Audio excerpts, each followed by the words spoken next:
Polisi pada Jumat 16 September 2022 menyebut telah mengantongi identitas dan ciri-ciri pembunuh Paulus Iwan Budi Prasetyo, seorang aparatur sipil negara, saksi kasus dugaan korupsi alih fungsi lahan di Semarang, Jawa Tengah.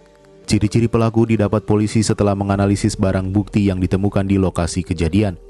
Adapun jasad Iwan ditemukan terbakar tanpa kepala bersama satu sepeda motor di lahan kosong kawasan Pantai Marina, Kecamatan Semarang Barat, Kota Semarang, 8 September.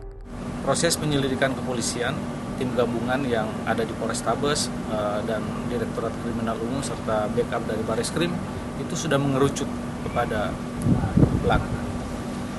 Maka pada kesempatan ini saya meminta para pelaku dengan baik-baik untuk menyerahkan diri. Karena cepat atau lambat pasti kalian akan tertangkap jika tidak menyerahkan diri. Sementara itu, istri korban berharap motif pembunuhan suaminya segera terungkap dan pelaku bisa ditangkap. Selain itu, pihak keluarga juga menunggu polisi menyerahkan hasil tes DNA korban secara tertulis.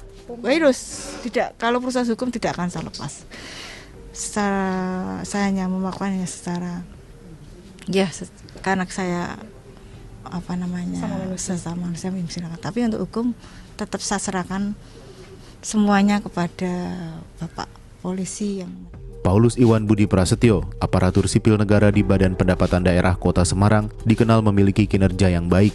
Ia tak memiliki catatan buruk selama berkarir di Pemkot Semarang. Iwan sempat mendapat surat panggilan klarifikasi atas kasus dugaan korupsi alih lahan pada tahun 2010 oleh Direktorat Tindak Pidana Korupsi Polda Jawa Tengah, 1 hari sebelum dinyatakan menghilang. Hingga kini belum diketahui keterkaitan hilang dan tewasnya Iwan dengan kasus dugaan korupsi tersebut. Beliau memang baik, bekerja, terus dalam kondisi rumah tangga juga baik. Bahkan di tempat kami, Pak Iwan ini tidak pernah mendapat surat teguran atau surat teguran katanya dengan disiplin, katanya dengan pegawai. Nah, sekarang ada kabar kaitannya dengan aset daerah tersebut. Itulah yang harus kita telusuri dan kita menunggu saja kaitannya dengan beberapa langkah yang sudah dilaksanakan di Polda.